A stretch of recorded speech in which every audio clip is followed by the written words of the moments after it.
Hey guys, it's Cayley. I'm back with another keyword series video. I know that you guys really enjoy these, and from what you say, you learn a lot, so I'm going to continue making them. The keyword series is all about finding different keywords that you can use in your titles and in the descriptions of your listings of items that you're trying to sell. I mainly focus on clothing, so that's what most of these keywords will be referring to, but they can also refer to other kinds of accessories and things like that. If you're new here, hi, my name is Cayley. I'm an online reseller. I find used clothing at thrift stores and I flip them online for a profit. My channel is about teaching other people to resell and make money online. All the links that I mentioned in the video are down below in the description. You can click on the link tree down below and it will pop up my eBay and Poshmark closet if you're interested in viewing. Drop a comment down below if you have any questions or you just want to say hi. You can also send me a message over on Instagram. If you like this reseller content, don't forget to subscribe and hit the notification bell. That way you get notified when I make new videos. Let's jump into today's video. In particular, I had a viewer ask if I would make a video regarding the fabric type item drop down, eBay specific.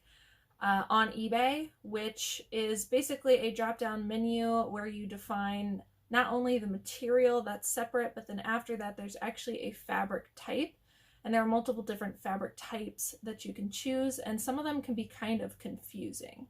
So I'm not going to go over all of them today, but today's keyword video is going to be specifically referencing 5 of those item drop-down options. So focusing on fabric type, I just chose 5 today. And yeah, let's jump into it and define what some of these mean. So the first word is canvas. This is, I believe, the first term that you're able to select in the fabric type drop-down. I'm going to read the definition off of Google because they can more thoroughly explain it than I can, and then we'll go over some examples. So canvas is an extremely durable, plain woven fabric used for making sails, tents, marquees, I don't know what that word is, backpacks, shelters, and other items for which sturdiness is required, as well as in such fashion objects such as handbags, electronic device cases, and shoes. So 2 things to take away, sturdiness being one of them, and then also that they do recognize that it's used in fashion. So when you are trying to define whether something is a canvas fabric or not,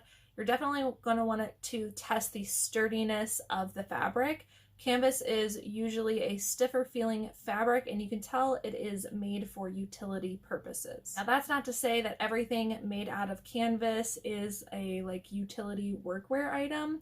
But it is made to give that look, and that's what it was originally created for. So by feel, you can almost define what canvas is. I'm sure that most of us have touched a Converse shoe before, and that's what canvas feels like. So Converse uses a canvas-like material, so if you need something to reference to, think of Converse shoes. So I most frequently see the fabric canvas used on shoes, handbags, and then also blazers and jackets.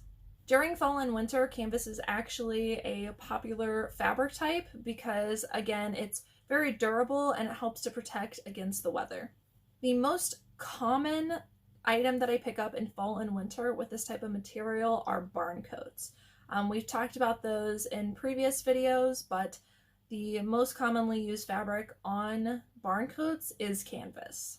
I'll be popping up a few pictures here, but really without feeling it, it might be hard to understand. So again, just kind of think of Converse shoes and what that feels like, and that is a canvas-like material. So the next word is chiffon. And again, I'm gonna read the definition off here. So chiffon is a lightweight, balanced, plain woven sheer fabric or gauze, like gossamer, woven of alternate S and Z twist crepe high twist yarns. The twist in the crepe yarns puckers the fabric slightly in both directions after weaving, giving it some stretch and a slightly rough feel. So I'm sure that most of us have come across chiffon. You just may not know that it was called that. We talked about organza in another video, and it's very similar to organza, just not as stiff. So typically I see chiffon used as certain pieces on a garment, not the total garment, but rather key features of the garment which add some design. So for instance, if you've ever seen those two for sweaters where it basically looks like a sweater with a sheer fabric underneath to kind of make it look like a shirt under a sweater, the fabric underneath that sheer is chiffon. Chiffon is also used a lot on sleeves. Again, it gives some structure depending on how stiff of a chiffon it is, and so using it for sleeves can sometimes help with the structure of the fabric. Definitely a great term to know because, like I said, a lot of different types of clothing use chiffon details. So next fabric type is corduroy, and this is definitely a good term to know because it is used a lot in the fall and winter, particularly in fall. Corduroy, although it can be made in many different colors, is typically in very neutral light colors, tans, browns, mustard yellows, even light tan or beige, but typically they do stick to neutrals. The definition of the corduroy textile is: corduroy is a textile with a distinct pattern, a cord or wale. Modern corduroy is most commonly composed of tufted cords, sometimes exhibiting a channel between the tufts. Both velvet and corduroy derive from a fustian fabric. I might not be pronouncing any of those correctly, but you get the gist. So one thing to take away from that definition is the tufted nature of the cord, which gives it a velvet-like feel. So I'm sure we all know what velvet feels like. If you do not, that'd be a great keyword for you to look up. But it's basically strips of velvet put together to make a fabric is the best way that I can describe corduroy. So I'll pop some pictures up here. Corduroy, especially in the fall, I see most often used in pants and jackets. And this fabric is going to be really popular this fall because right now we're going through that academia, dark academia trend, which actually uses a lot of these fabrics. Definitely a good one to know, again, especially for the trends that are going on right now in fall. So the next two are crochet and lace, and that will end our video. I wanted to put these two one after the other because I think sometimes people use them interchangeably, and that's not always good. They are different fabrics, and sometimes it can be hard to understand the difference between the two because they can look similar depending on the application on the garment.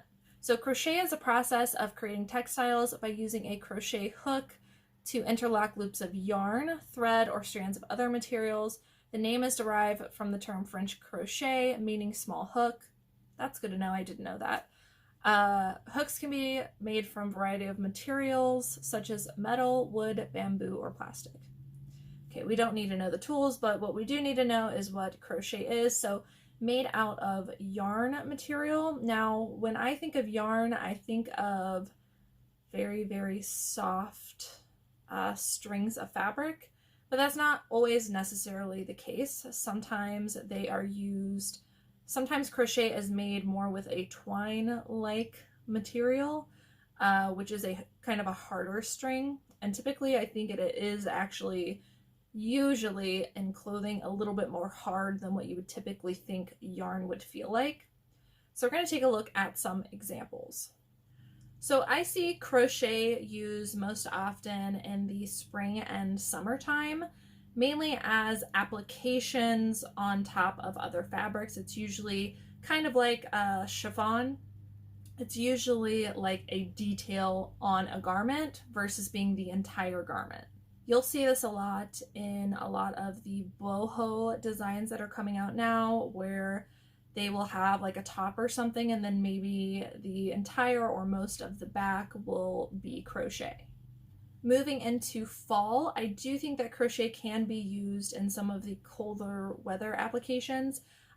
You can make crochet sweaters, and also there's just like, I mean, it's kind of old news, I feel like, but it's still trending, is grandma core, where they are getting completely crocheted tops or dresses, things like that, like with the granny patches, is a good word to be aware of even in fall and winter. But again, typically I'm seeing this more so as a detail on a fabric versus being the entire item. Next fabric type, and the very last one, is lace. So lace is defined as a delicate fabric made of yarn or thread in an open web-like pattern made by machine or hand. Originally, linen, silk, or gold or silver threads were used. Now lace is often made with cotton thread, although linen and silk threads are still available. Manufactured lace may be made of synthetic fiber. So I like to know the history of a fabric. It helps me to understand and remember which is which. So lace was originally created using very, very luxurious fabrics, luxurious threads, again, made out of linen, silk, gold, or silver. But with that in mind, when they were using luxurious threads, it's easy to remember that lace is very delicate, very ornate, and it helps you to kind of remember, okay, lace used to use luxurious fabrics, so try to think delicate, ornate, very luxurious feeling. And kind of like crochet details, lace is most often used as a detail on a garment. Now, I would say more often than crochet, lace could be the entire piece of the garment, but since lace is so sheer, usually there is something underneath, or like I said, it's just a detail on the item. Lace, I feel like, is more and more popular. I don't feel like it's ever gone out of style, but that like wearing lingerie out in public trend is bringing lace back, I feel like.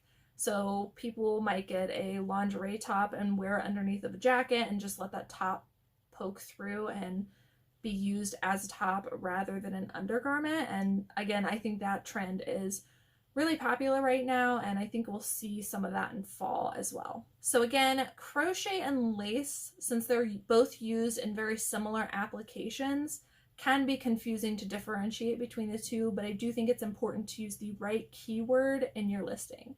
So if we are defining the difference between the two, an easy way to think about it is crochet is more thick and not as delicate looking, whereas lace is a thinner, more intricate detail. All right, guys, that is it for today's keywords. I hope you guys enjoyed learning about the different fabric types. You know, I'm learning as I go with you, so it's also helpful to me to make these videos. So thank you guys for suggesting them. As always, thank you guys so much for watching, and I will see you in the next one.